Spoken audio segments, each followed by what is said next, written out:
Good afternoon, everybody. Welcome to Crunch Time here on RotoGrinders. It's a Saturday afternoon, and we've got our main slate back in the afternoon, where it's been much of the year here on a Saturday. So the schedule makers went evening heavy for a couple Saturdays coming out of the All-Star break, but now we're back to the 4 p.m. kind of time for main slate on a Saturday. So we're bringing you the show now. You've got myself, Justin Van Zuden, STL Cardinals 84. We've got two of the regulars here for the weekend crew alongside Tim Buell and TJ Swarich. Tim, how you doing today?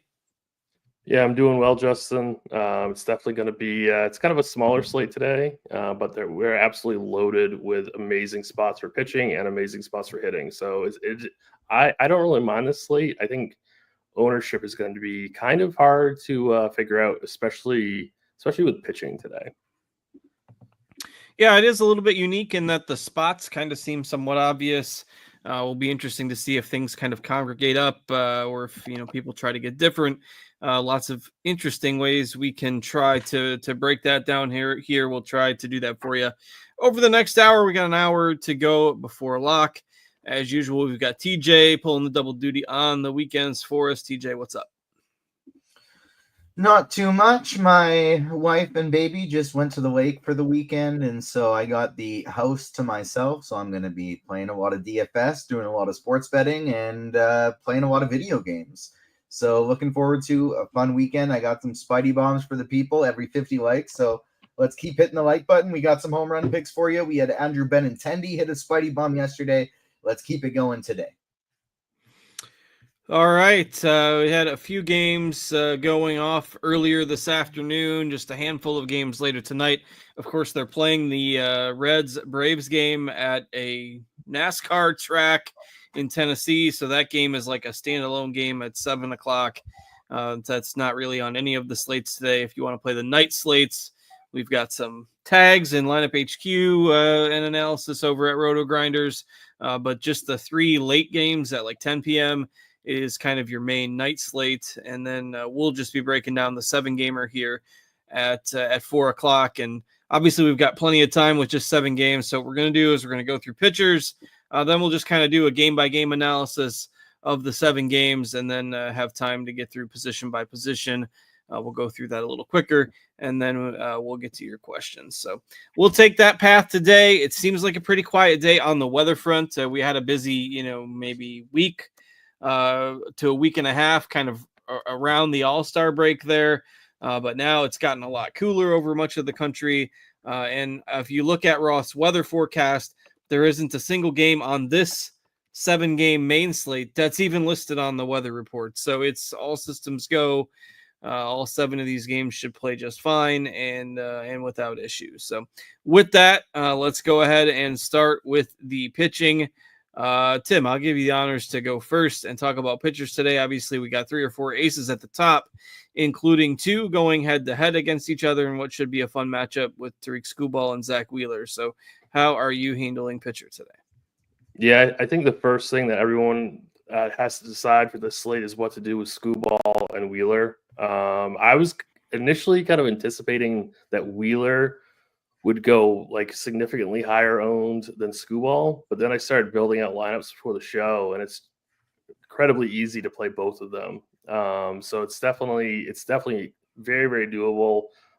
It's almost like too easy, I think. So I think both of them are going to be equally owned, which is kind of what we have projected in our projected ownership right now on lineup HQ. We have Wheeler at 41%, Skubal at 38%. So they're going to be pretty close in ownership. I'm looking at. So if I had to pick one of the two, I guess it's Zach Wheeler, but it's super, super close only because he's $1,000 difference, $1,000 cheaper than Skubal. But I mean, I'm actually not playing cash today. Usually I do play cash, but I'm not playing today. I think I'd just be going Skubal, Wheeler in cash and just call it good. They just both have such tremendous raw point upside. That's like clear and way ahead on this slate, pretty much any slate. They are like the 2 best pitchers. So I would just be jamming them in, and we have so much value that it's really not going to be that hard. If you do want to get away from some of this ownership, there's Tanner Bybee at 7,500 against this very, very watered down Twins lineup. So I think he would be my next guy in if I was fading one of those amazing aces. Yuri Perez would be my fourth pitcher in my pool. With no Aaron Judge in that Yankees lineup. It's a significantly worse lineup without him. And I think that Perez is probably a more talented pitcher than Tanner Bybee, but he also probably doesn't have the same pitch count ceiling as him. So I think I would still side with Bybee over Perez, but it's super close between those two. Braden Woodruff at 10-2. I can't make that click. I would probably have to build, I'd say 10 or more teams before you'd enter my player pool. Like, I understand it's a good matchup, and I know that he's been really good so far, but I mean, compared to Skubal and Wheeler, I just cannot see spending 10-2 on him. I think that's a really tough click. Other than that, they would just all be other just MME leftovers for me. But I would be keeping my pool really small today: Skubal, Wheeler, Bybee, Perez, and make sure that I am overweight Skubal and Wheeler. Those are the top four that I ranked as well. I did rank Perez ahead of Bybee today, but that's mainly from a GPP perspective. Bybee's got the matchup, and that's going to get everybody on him, but he's only had one game above 8 strikeouts. I think he'll, particularly in the smaller field stuff, Bybee will be more highly owned than Perez, I think. But those are definitely the top two pivots once you get below Skubal and Wheeler. And then, we got other talented pitchers today too. Merrill Kelly for his new team. Senga's back and pitching for the Mets. Luis Castillo, maybe not the same guy anymore, but these guys are all going to fly under the radar maybe a little bit more with all the guys we have. Just a pitching heavy slate for 7 games. So TJ, what are you doing with your arms today? Not actually much to add to what Tim said. The only real difference of opinion I have is where he, slightly had Zach Wheeler ahead of Tariq Skubal. I slightly have Tariq Skubal ahead of Zach Wheeler. But other than that, basically the exact same opinion. My highest owned is Skubal. My second highest owned is Wheeler. Third is Perez. Fourth is Bybee. And so those are going to be my top 4 guys today. But I should probably elaborate more because I have 20% each of Perez and Bybee, but I have 70% Skubal and 65% Wheeler. So I'm going heavy on those two today. I'm trying to play them together as much as I possibly can. The only other, I'm fully fading Brandon Woodruff, Merrill Kelly, Kodai Senga, 150 lineups getting to 0 of each of those guys because I want to be making sure I can get to as much of Skubal and Wheeler as possible. The only other cheap pitchers I'm taking a couple shots on, but it's just 10% of each of them, is Schlittler and Castillo. Those are the only other guys I'm taking a shot on today. But from the Schlittler standpoint, I'm playing a lot more Miami than I am of him. He's just somebody that's in my pool because he's cheap and it's a good pitcher's park. Yeah, I don't mind throwing some of those guys in your, if you're building a lot of lineups today, throwing some of those guys in there as GPP upside options that are going to be sub 6-8% owned. Don't mind sprinkling them in. Kelly would be a guy that I would probably include in my GPP pool if I was making that many lineups. A lot of people are just going to ask the Skubal or Wheeler question, which I kind of answered with, if I'm only choosing one, I think I can do enough with that $1,000 to where I prefer Wheeler on Draftkings. On FanDuel, I would lean towards Skubal because the price difference is only a couple $100. So in a vacuum, I would rate Skubal slightly higher. With the savings on Draftkings, though, I think it's enough to where I've got a little bit more Wheeler. But right now, Skubal's strikeout prop is 8.5 at plus 115 and Wheeler's 8.5 at plus 125. So really not a whole lot separating them. Skubal's got the lefty edge on the bigger power guys for the Phillies. And obviously they're, going to be amped up, even though it's not a head-to-head sport.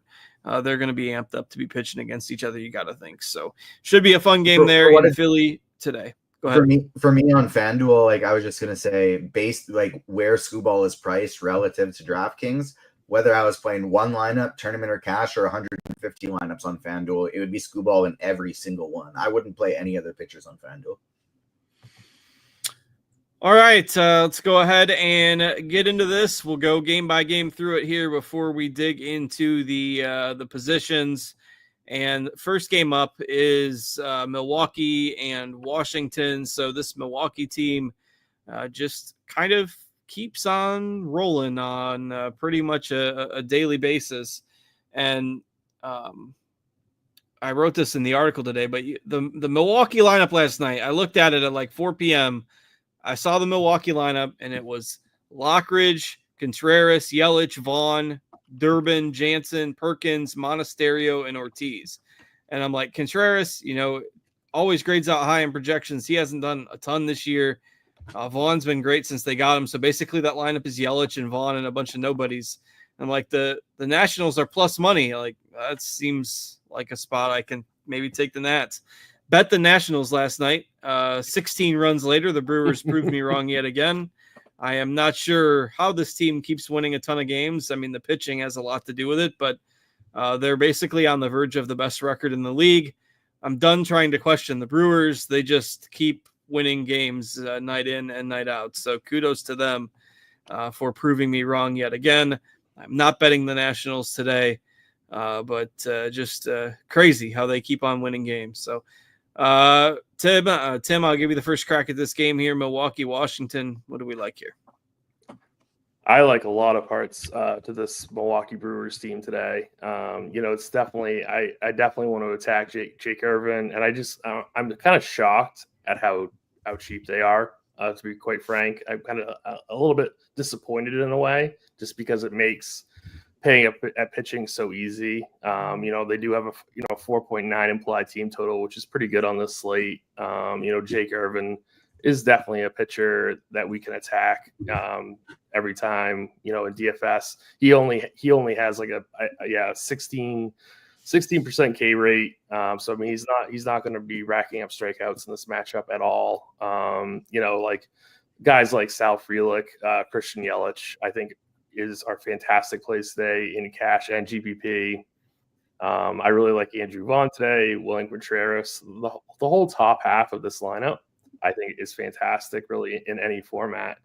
And, the bottom half is certainly viable in GPPs as well. On the other side of the game, the Nationals lineup, I really don't have a ton of interest. Brandon Woodruff should be able to dominate this lineup pretty easily. And, like I said, I would play Woodruff in like a 20 max setting.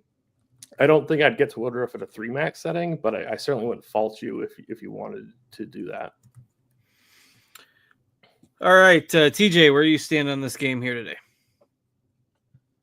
Yeah, I agree with a lot of what Tim said as well. I'm not going to be getting to any Washington at all. One, they've been scuffling. Two, I respect them against Woodruff.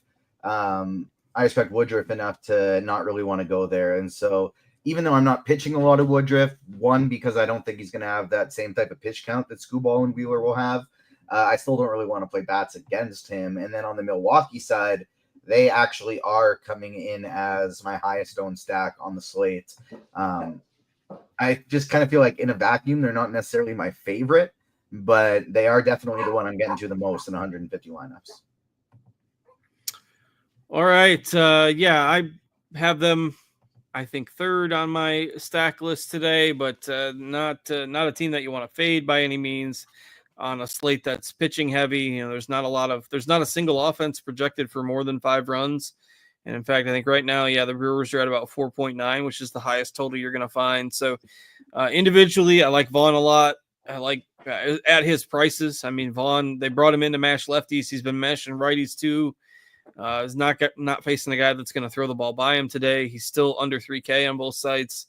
And then Yelich obviously has the best splits against righties for the team this season. So, and in agreement, not huge on Washington here, but don't have a ton of Woodruff given the pitch count limitations. But they've got a pretty good top 2-3 guys in that bullpen that didn't have to pitch last night because it was a blowout. So they should have everybody ready to go if the game is competitive to bring those good bullpen arms into play. So, all right, let's talk Detroit and Philadelphia. I can't imagine this one will take too long. We just broke down both elite pitchers going in this game, Skubal and Wheeler. TJ, do you have any interest in any hitters, any one-offs, if I'm building 150 lineups, I want to have 2 or 3 stacks, anything I can offer you here for bats?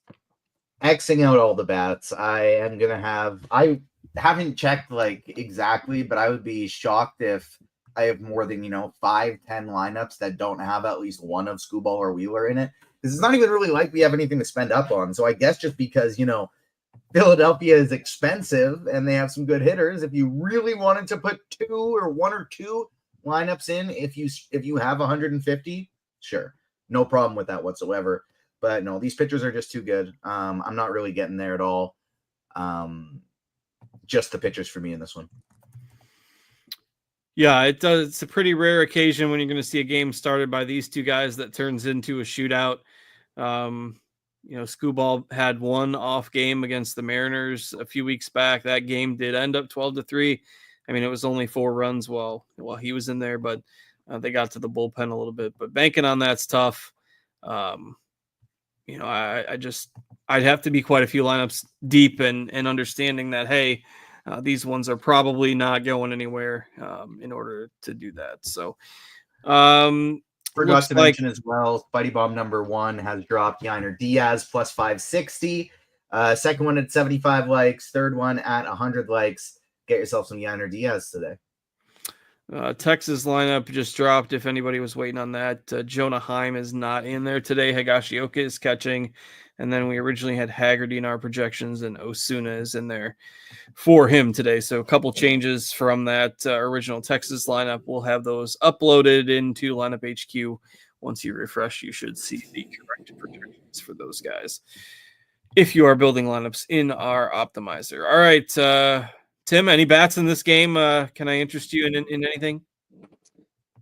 I ran Sims for the show, and I got exactly 0% Detroit Tigers, 0% Philadelphia Phillies. I get it if you're making 150, if you want to throw like a couple like really odd hedge stacks, like I guess that's okay, but no interest for me in 3 max or single entry, no chance. Yeah, I am not either. Just doesn't feel like the optimal use of funds today to be, 6,200 for Kyle Schwarber against a dominant lefty. I just can't do it. So if you do it, just GPP only, and probably if you're, at least over 10, 15 lineups before you're getting to those stacks. All right, let's move on to the third game of the day. I don't want to host TJ and all the good games go into Tim first, and the next one's kind of going to be pitching dominated as well. So I usually go back and forth, but I'm gonna break the trend here so that TJ gets some fun. And we've got Houston and Boston, 9-run total here. Gordon and Buehler are your starting pitchers. Would imagine this is a spot that people will look towards for bats. So Houston, Boston. TJ, what do you like in this game? Yeah, so Houston's my number 2 stack on the slate, and Boston's number 4. I'm getting to a lot of both of these teams. Yainer Diaz is my favorite catcher play on the slate. I do think I like Houston better than Boston straight up as a stack, just because they're more affordable. Boston, the guys I want to play, Romy Gonzalez, Alex Bregman, they're not actually that easy to get to if you want to play both Skubal and Wheeler in the same lineup. And so because I'm having a tough time getting to those guys with the double barrel ace pitching, I'm not getting to quite as much Boston as I am Houston. So I would rank Houston just a little bit ahead of them, with Yainer Diaz, Christian Walker, Jesus Sanchez being my top trio there. And then on the Boston side of things, it is Bregman, Gonzalez, and then I don't know, who would I have third for Boston? Honestly, maybe Rafaela, kind of like him today, but I just find that Houston a lot easier to stack up, so I would bump them up ahead of Boston, but I like both of these teams a lot today. Yeah, plenty to like here. You got the revenge factor for guys playing against Bregman or playing against Altuve, Correa. All those guys used to be teammates, so I'm sure they get a little amped up to play against each other. Some people might be a little bit nervous to target Boston. Gordon's numbers are solid, but if you look at the splits, he has a pretty good lefty-lefty. So I'm probably not on like Roman Anthony or Jaren Duran as much today, but the righties for Boston I do like quite a bit. That is probably my number one stack when comparing them to projected ownerships. But then I have Houston number 2 and Milwaukee number 3. So that's how I ranked them this morning. But a 9-run total in a day that does not have a whole lot of offense. I mean, our totals are 8, 6.5, 7, 8, 7, 8. So, and then 9 in this game. So it is what it is. This is what we have to work with today. And this game has the highest total. Tim, what do you like in this game? Yeah, this is an amazing spot, at least for this slate when it comes to offense. Houston should command a lot of ownership on this slate. That's my only hesitation about playing them, is that they're going to be pretty chalky, at least the top half of this lineup. So guys like Jesus Sanchez, I absolutely love. Like for cash game purposes, I think he's a really solid salary saver at 3,700. Same thing with Carlos Correa.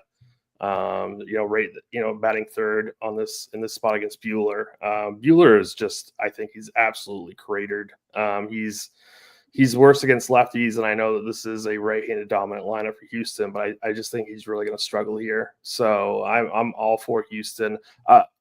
Technically speaking, I'm higher on Milwaukee, but Houston's number 2 for me on the slate. So I have Milwaukee 1, Houston 2, just in my eyes, but could definitely see why people would want to have Houston number 1 today. And then Boston against Colton Gordon.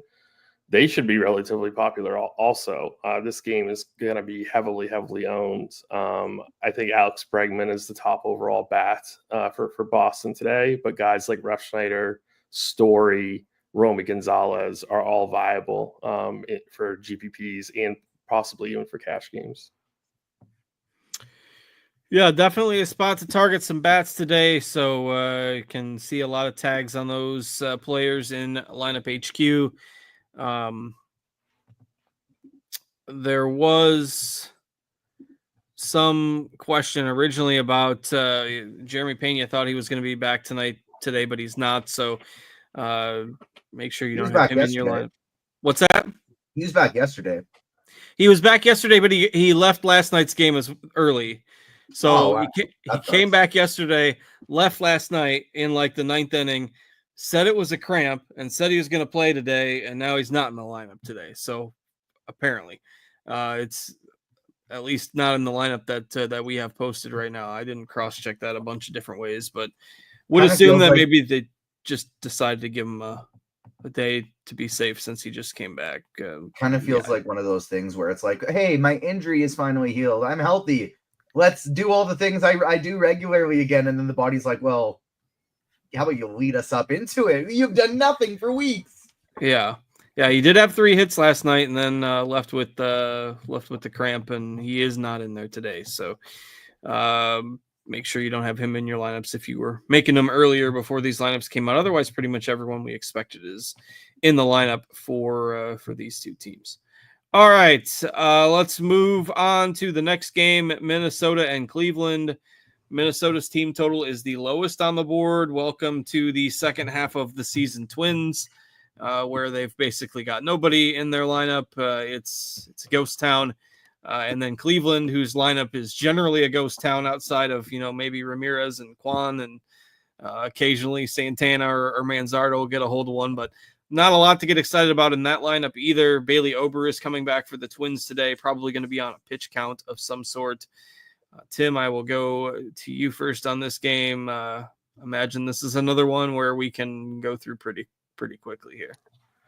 I do have a little bit of interest in the Guardians just because I think they're going to go relatively low owned. I know it's not an amazing team total at 3.8, but still going up against Ober.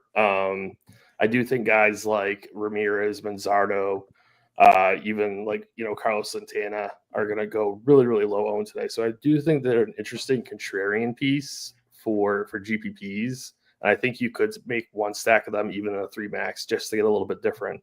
So I don't mind Cleveland here. I'm not going to be touching any Minnesota bats going against Bybee. I do like Bybee quite a bit today. So I have no interest in Minnesota today. All right, TJ, any interest in this game for bats for you? Yeah, actually a lot. These are two of my favorite teams on the slate. On the Cleveland side of things, like as great as Jose Ramirez is, my favorite way to stack them up is actually outside of Jose Ramirez, because that's how you can do the Wheeler Bybee stuff, the Wheeler Screwball stuff, and still feel really good about the extra one-offs you have on your team. And so Manzardo, Schneemann, Santana, Naylor, those are going to be my 4 favorites on the Cleveland side. And then on Minnesota, I like them a lot. Like Bybee is pretty average against lefties, and those are the guys we want to target in this lineup. So Cody Clemens and Matt Wallner, love them as a mini stack, but even just on their as part of a full stack or as one-offs, I think they're both really great plays today.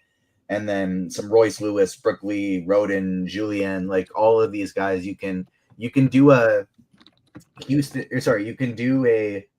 full stack of Minnesota, cover a bunch of your toughest positions, still play, Screwball and Wheeler, and have over 4K for your last 3 positions to fill out here. So a lot of really nice stuff you can do with the Minnesota stack today. Bybee is one of the better pitchers on the slate, but it's not like he's unbeatable. And so I like them quite a bit for large field tournaments. All right, so let's go ahead and move on to game number 5 on the slate this afternoon. That is the Giants and the Mets. About 8.5 the total in this game. We've got Kodai Senga on the mound for the Mets today, and the Giants are giving a prospect, Kai Wei Teng. I think I did okay with that. His first major league start. He did pitch out of the bullpen a few times last year, has had walk issues throughout his minor league climb. But Tang will get the start. Who knows what kind of pitch limitation they'll put on him, but he has been starting in the minors. TJ, I'll go to you first on this game. Mets, Giants, what do we like here? Yeah, I think Mets are, from a raw point standpoint, one of the top stacks on the slate. They haven't been playing very great recently. Like Soto, Lindor, Nimmo, they've all been struggling quite a bit. But having said that, I still think they're one of the best options on the slate. I do think they're pretty tough to get to based on their prices. It's a lot easier to stack up Beatty, Mullins, McNeil, Alvarez, Mauricio than it is those top guys. And I don't mind just stacking up the bottom half of this team either. Mauricio at third base at only 2,900 on DraftKings is one of my favorite plays at that position on the slate. And so I think I like stacking up the back half of the Mets better than the top half. And on the San Francisco side, like the Mets is not a good park for hitters. Citi Field's not a good park for hitters, but it is better than where they play in San Francisco. Senga has not looked right yet. Like he hasn't looked very good. And so I think San Francisco at fairly low ownership is a very interesting team today. All right, Tim, where are you at on this game? Yeah, I actually don't mind that Giants call just in like large field stuff because Senga's going to be relatively high owned. I think he's currently showing around 20% projected ownership. So I do not like Senga today. It's just not a spot that I really want to pitch him. Definitely not at high ownership when we have guys like Bybee and Perez in that same kind of price point. So I don't really like Senga today. Don't mind the Giants in large field stuff.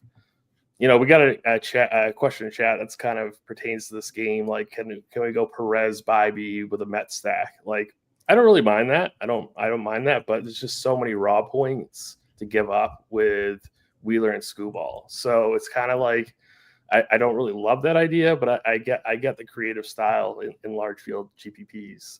So if you do want to fade some of those top end pitchers, I think getting to some of these high end Mets bats is a decent play. All right, good question though for sure. Let's go ahead and move on to Texas and Seattle. 6th game this afternoon. Luis Castillo against Merrill Kelly. If it would have been a few weeks ago, Merrill Kelly, Josh Naylor, Suarez, all teammates. Now Kelly is pitching against Naylor and Suarez in a game the Diamondbacks aren't even involved in. So that's baseball for you around the trade deadline. But Kelly and Castillo, your matchup here in Seattle today. Tim, I'll give you first crack at this one. Probably another one that's not the best for bats, but anything you like here. I mean, if I'm going to be finding bats in this game, it's going to be the lefties of Texas, assuming that we didn't get many surprises in that lineup. I think you said Heim is out, right? Yeah, Heim and Haggerty were the only two that weren't. So we still have guys like Josh Smith, Corey Seager. I mean, I guess Jock Peterson, but I mean, just for salary saving, I suppose. I don't even mind like taking some shots on Rowdy Tellez. If you're double paying up for pitcher, you might need guys like this. So some of these lefties against Castillo, I don't mind. I don't really like Kelly in GPPs. Maybe I'd match the field at 10%. I'd probably go a little bit lower than that in a 150 portfolio. But I also don't really like these Seattle bats just because they're really expensive. They have an under 4 total. There are just pitchers on the slate that I'd much rather pay for than getting to a Seattle stack. So I think for the most part, I'll be staying away from Seattle stuff and only getting to some of these lefties against Castillo. All right, TJ, any interest for you in this game?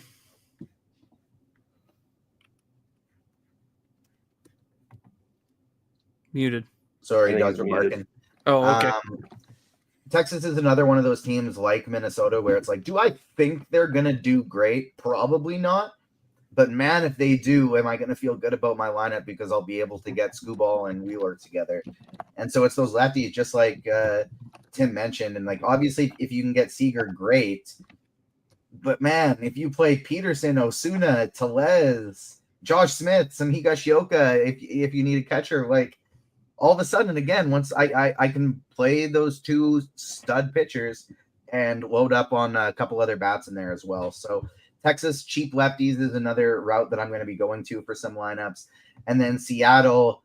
So I X'd out Washington, Detroit, and Philadelphia completely. Seattle's in my pool, but they're the lowest owned of the group. Yeah, I don't have a ton of exposure to this game. I've got a little bit of Kelly on the pitching side, and the Texas bats I don't mind if you're looking to go for a low-owned stack, but they're pretty far down the list. And again, probably something I wouldn't get to in a single entry or 3-max type of setting. Would have to be going probably 20-plus lineups deep before I get there as well. All right, last game before we go through it position by position. We've got Yankees and Marlins here. They had a wild game last night. 2 really wild games last night. The Marlins walked off the Yankees 13-12, and then the Rockies, the 80-loss Colorado Rockies, who were down 9-0 before they even swung the bat. They won 17-16. And, Paul Skeens is thinking, I haven't got 16 runs of support all season.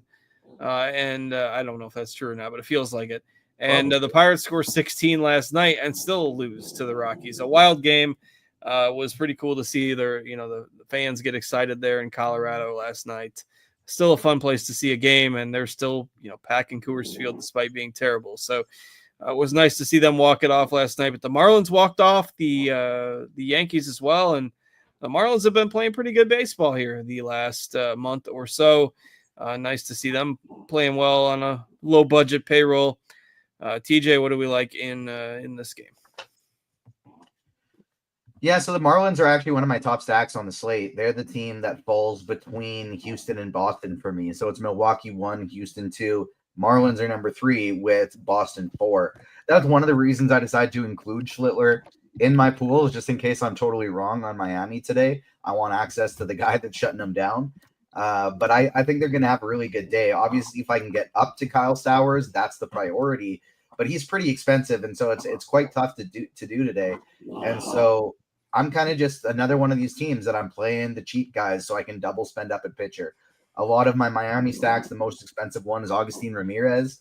And then I actually really love Otto Lopez today because we have Trevor Story and Carlos Correa occupying close to 50% of the shortstop ownership.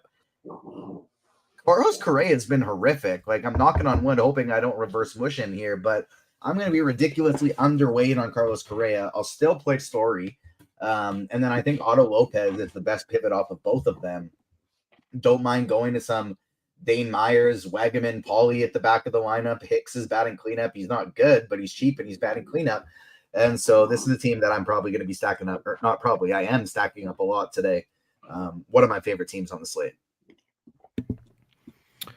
All right. I like the Marlins a good bit as well today. I think they're really interesting, given the way they've been playing. The salaries, right, at this outside of Stowers, the stack is pretty cheap.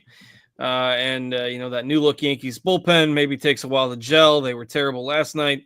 They're probably not going to use all those guys again today. Bednar threw a lot of pitches last night, so he's probably not available. Interesting angle here with the Marlins today. Tim, what do you like in this game?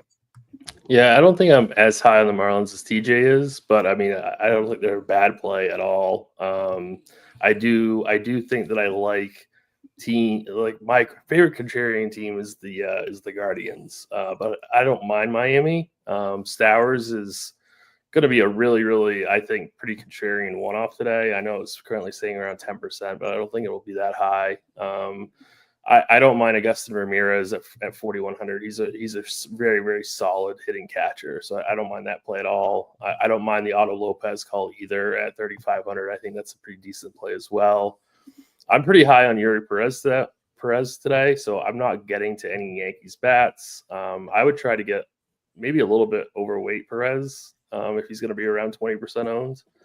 I would be taking that Senga ownership and moving it to Perez and Bybee if it was my GPP portfolio. So I'm not currently getting into any Yankees. Yeah, I don't have any Yankees either, but it does concern me just a little bit.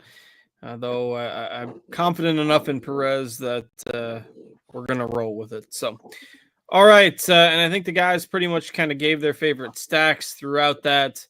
But your top four in order again there, TJ, in case people missed it, and where do we stand on Spidey Bombs? Milwaukee 1, Houston 2, Miami 3, Boston 4, Minnesota and Cleveland in a tie for 5. And then we are about 12 likes away from Spidey Bomb number 3. We got Yiner Diaz and Jazz Chisholm already. Get us up to 100 likes, and we got a third one coming. All right, Tim, what are your top couple stacks today?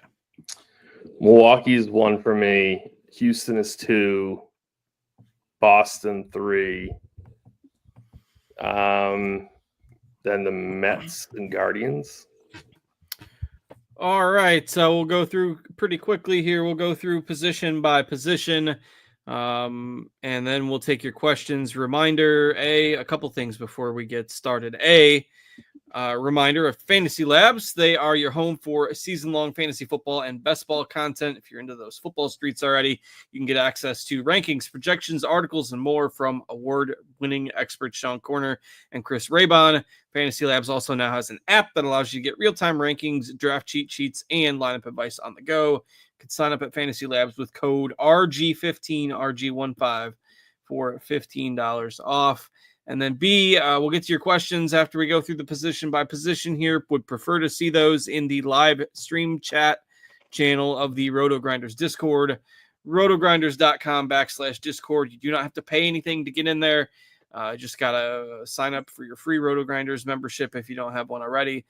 Just the free membership, and then you can get into that live stream chat Discord server. So check that out, rotogrinders.com/Discord. I will pop in there and take those questions first once we get through the positions. And again, we'll just take 2 minutes or so to go through each position, and then we'll still have about 10 minutes or so for questions. So it should be just fine. As usual, Tim, we'll start with catcher. What do we like there today? Hey, William Contreras is the highest predicted catcher for about the 100 slate. Yeah, and I just bet him on DK to homer at plus 500. So that is my tater of the day is William Contreras. So yeah, he's definitely the top overall catcher, I think, for cash games.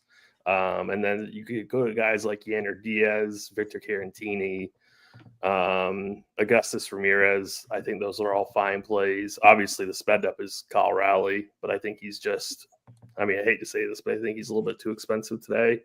But who knows? He could hit 4 home runs. So he's obviously fine in GPPs as a one-off, but I prefer going in that 3K range. Yeah, interesting that there's enough options today. I mean, Contreras, I'm not quite as high on generally, but again, I've been, um, for lack of a better term, poo-pooing on the Brewers to my own detriment for most of the year. I know Diaz is a Spidey bomb today. Narvaez is going to get some looks. Liam Hicks is hitting cleanup for Miami, and he's pretty cheap. So Caratini's also in that game for Houston. You got Ben Rice has catcher eligibility. Ramirez, who Tim mentioned. So there are quite a few options here at catcher today. TJ, how are you shaking out your catcher exposure? Yeah, so my top one is Yainer Diaz. I'm getting to a lot of him. And then after that, it's Contreras number 2, Augustine Ramirez number 3. He's a bit tougher to get to because he's not cheap, and it is a good position to save some salary. But Augustine Ramirez is still a guy that I want to be getting to a lot of exposure.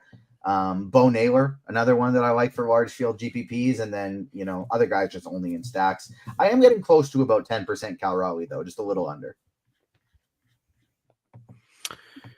All right, let's go ahead and move to, and Raleigh never a bad play if you can fit him in there. Doesn't probably work easily at all in those builds if you have Skewball plus Wheeler, but if you're only playing one of them, he's a little more gettable today.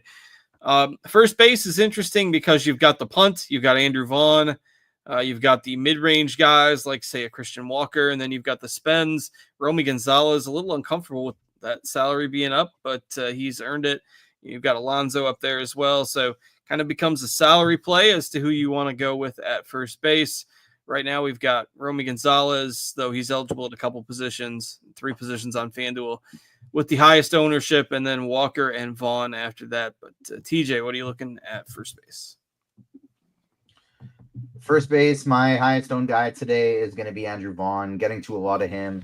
Romy Gonzalez, I'd rather play at second base. I'm fine with him at first, but he and Cody Clemens are 2 guys that I really like, but would probably rather play at second base.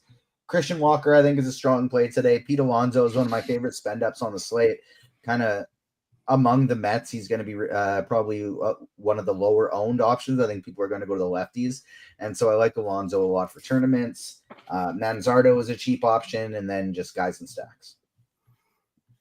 Tim, what do you like at first today? Yeah, Andrew Vaughn's definitely, I think, the best overall play in terms of like points per dollar on my favorite stack, batting third under 3K. I mean, I think that's just fantastic. If you don't want to go that route, probably Christian Walker is my second favorite, followed by Kyle Manzardo. I really like Manzardo today.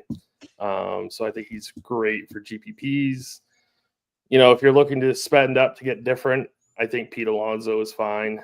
And then everyone else here would just be guys in my stacks. Yeah, not a whole lot. It's not the deepest position. I mean, maybe 5 or 6 guys, but you're going to see that in a lot of positions today simply because the pitching options are, so prevalent, and it's just going to thin out your options for each of the positions, which is why we just didn't want to take a whole hour and try to go position by position. It would have gone way too fast, and we'd be twiddling our thumbs by now. But you're going to see most positions, you got a choice of maybe 4 or 5, 6 different players, but probably not too much more than that. That kind of goes over to second base too, where you've got some of the same guys that have multi-position eligibility. Also add in guys like Xavier Edwards, Marcus Semien, Jazz Chisholm in here at second. Tim, what are you looking at here? Yeah, second base is not great. I currently have Bryce Terang at 3,700 on my primary single entry team. Romy Gonzalez is completely fine. Jazz is obviously okay. He's going to be expensive, but he does have upside.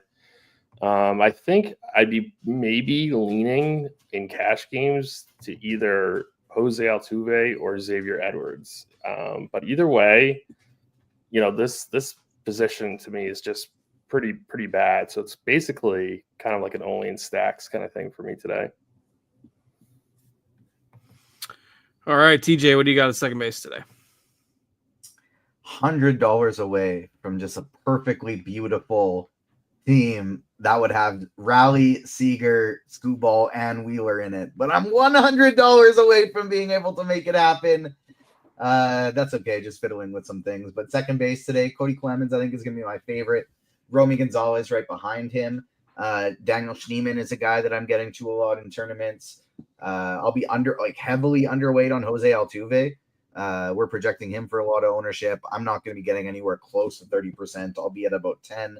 I really like Jazz Chisholm, Spuddy Bomb number 2, as a large field GPP play. Not getting to very many Yankee stacks, but Jazz is a one-off, or as a mini stack with the Dominguez, I like quite a bit. Don't mind Brooks Lee, don't mind Terang. Yeah, it's kind of the extent of it. Yeah, not the most ideal position today for sure. The infield spots. Again, you're just somewhat limited with the options that you can take, and that's especially true at third, where it's basically Jose Ramirez, Alex Bregman, and then a cast of punts. But TJ, what are you doing at third? One of those spend up guys or a cast of punts? I'm actually doing cast of punts. I'm finding Bregman a little bit too hard to get to in most lineups, so my favorite is going to be Ronnie Mauricio. Jose Ramirez, it's just so tough to get up to $6,400. And so, yeah, Mauricio is going to be my favorite option. I think you can play any of the punts, but if I'm going all the way down, it's Mauricio. If not, it's Josh Smith. Yeah, I don't mind Josh Smith too, leading off against Castillo. Probably will get overlooked to some degree, and he kind of is one of the only guys that's there, particularly on DraftKings in that mid-range. I mean, unless you want to use Cole Keith against Wheeler, probably not doing that. Royce Lewis, I suppose, would be viable against Bybee, but again, pretty good pitcher. So, Tim, what are you doing at third today? Yeah, if you can't get to Bregman, I think Mauricio is your cash game guy today. But I would prioritize Bregman if you have the money. GBP's Jose Ramirez, I think is a fantastic play. Should come in under 10% today. I really like that.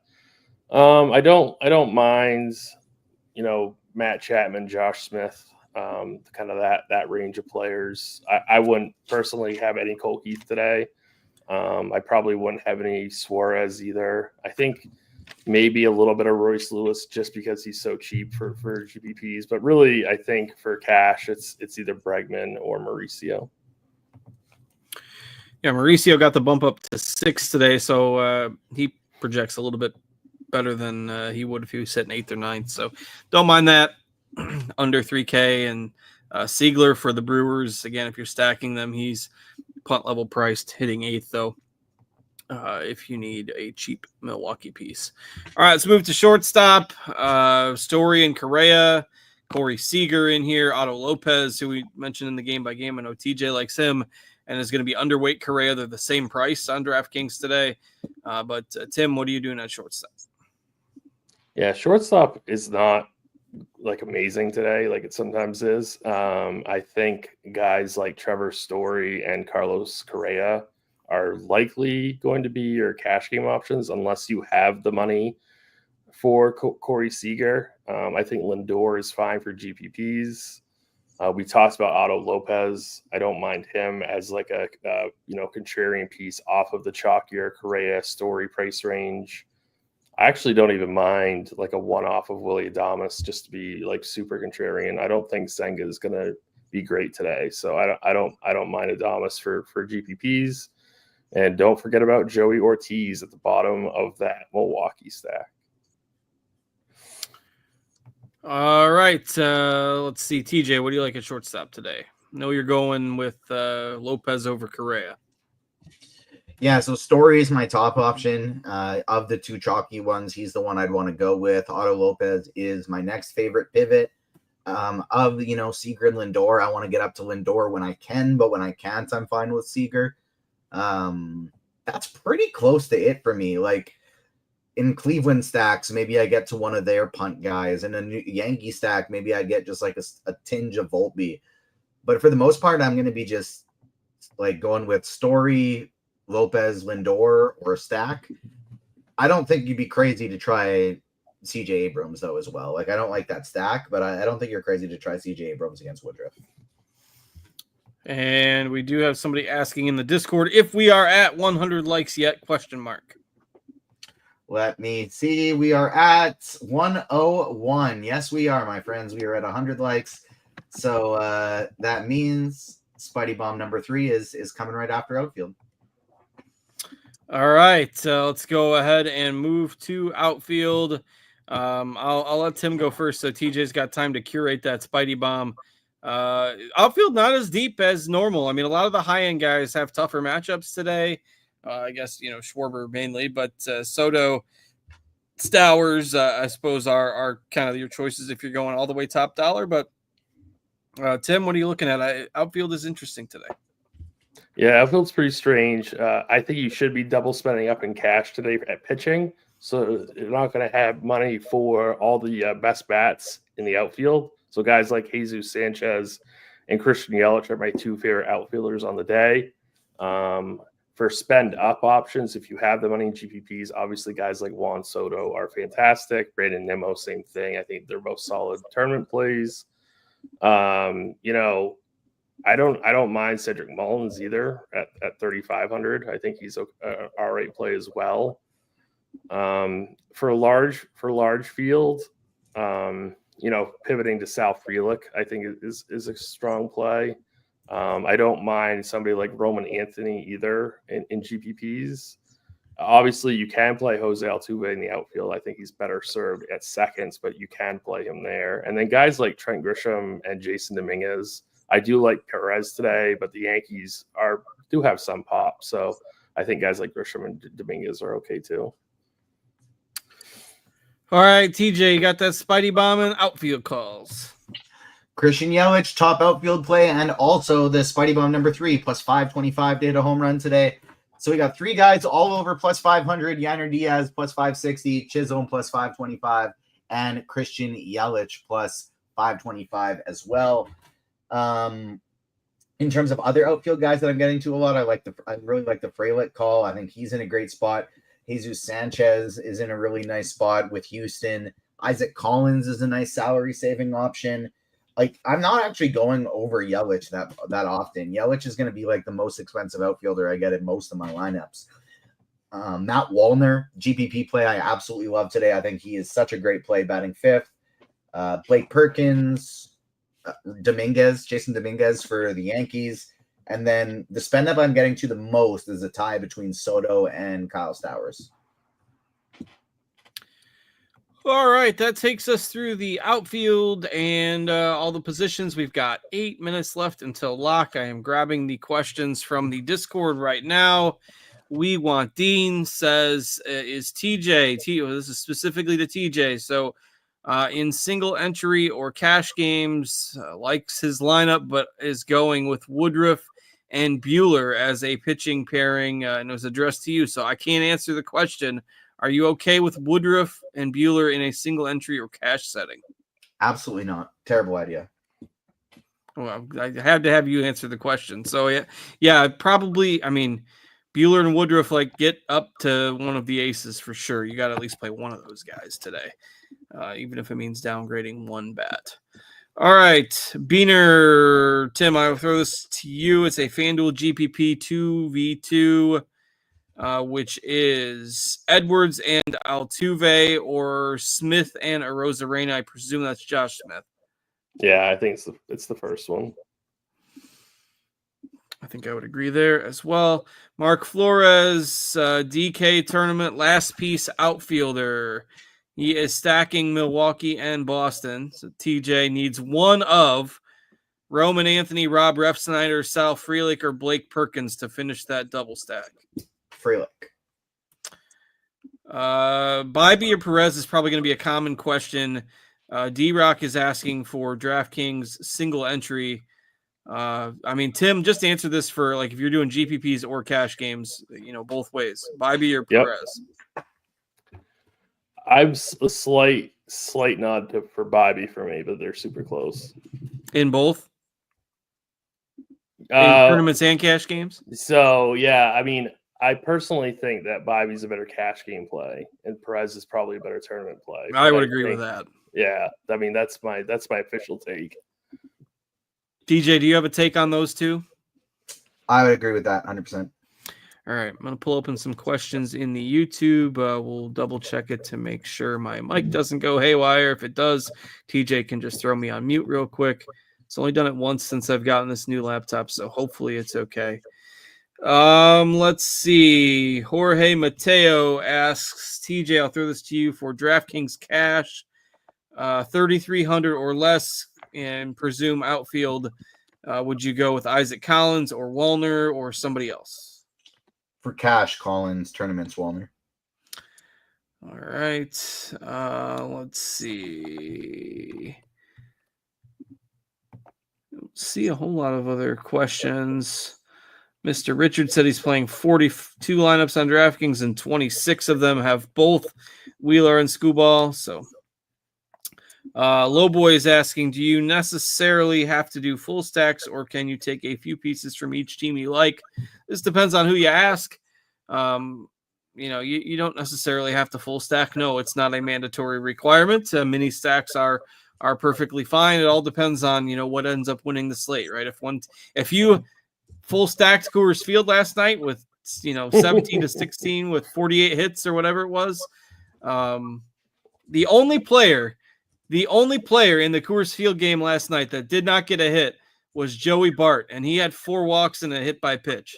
So every other player that started had at least a hit in that game last night. That's how wild it was. So full stacks in that case worked out. If it's, a team just scores 4 runs and it's 3 homers by 2 different guys, then, those 2 guys are the ones you want to have. So no hard and fast rule. It's different strategies for different players there. All right. If you're just tuning in, again, no worries of weather on the slate. So we don't have to worry about that. The people love Blender's vomit stacks.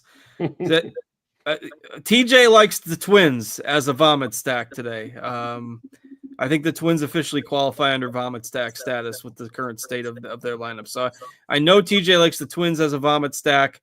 I'm not sure the Marlins qualify anymore. They've been playing so well as a vomit stack. Maybe the Rangers would qualify. Tim, do you have a take? Do the Marlins or Rangers qualify as a vomit stack? Does Cleveland? Because Cleveland seems like I would say Cleveland probably qualifies too. Yeah, they're my vomit stack of the day. There you go. Twins, Cleveland. I'll take the Marlins if they count. Not a ton of ownership on the Marlins. The Marlins are going to be under-owned for what they should be. I think they're can qualify as a vomit stack. There you go. Minnesota definitely does. There's some all-out vomit stacks for you. That's 3 vomit stacks available on a 7-game slate. So. All right. And that, the good thing is outside of like Stowers and outside of Jose Ramirez, like all 3 of those stacks are pretty cheap, and you can get them with Skubal and Wheeler if you want to. Back half of Texas too, or even just like Texas as a whole, like is kind of priced like it. 2,700 or less shortstop for DK Cash. I'm not used to going 2,700 or less at shortstop. That's only 3 options: Gabriel Arias, Brian Rocchio, and Joey Ortiz. I know Tim doesn't mind Ortiz in a stack. Yeah, Arias is fine, but I would kind of rebuild your team if you're playing just cash games. I think you've made some mistakes, to be honest with you. Like you kind of have to play Correa or Story in cash. Alexander, you screwed it up. You messed it up. You got 2 minutes to fix it. But if you don't play Arias, if you don't have that much time. Arias, I think, is fine for cash if you don't want to blow it up. Allen's Club, DK one-off Chapman or Josh Smith? TJ, who you like better? Let's go Chapman.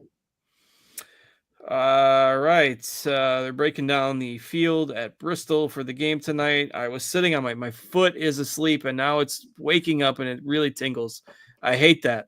And that's happening right at the moment. So we're powering through with an absolutely horrible feeling in my right foot right now. So if you want to make my foot feel better, hit the like button. That's the best segue I can do. We are caught up on the questions, and we are 30 seconds away from lock. So we're going to cut it off at that. TJ, anything else before we cut off the program here? No, sir. That is it. I am ready to kick back, relax, watch some baseball scores while I play some video games for the rest of the day. Don't know what I'm going to order yet, but going to order some food and just kick back on the couch all day long. Got to do something. That's right. Got to order something. I am about to go mow the grass. It's beautiful outside today, so I'll touch grass and my body will wonder what's up. But we'll get the grass mowed. Tim, anything else for you? I just bet Sal Frelick plus 700 to hit a home run. There you go. I got Contreras and Frelick. Tim's got the Brewer Taters today. And with that, we will sign off for this afternoon. As always, thanks for watching. I'll be back tomorrow with the Sunday crunch time as well, early afternoon for you. Until then, enjoy your Saturday evening, everybody. Thanks for checking us out. Thanks to TJ. Thanks to Tim. I'm Justin. Have a great day, everybody. We'll see you later.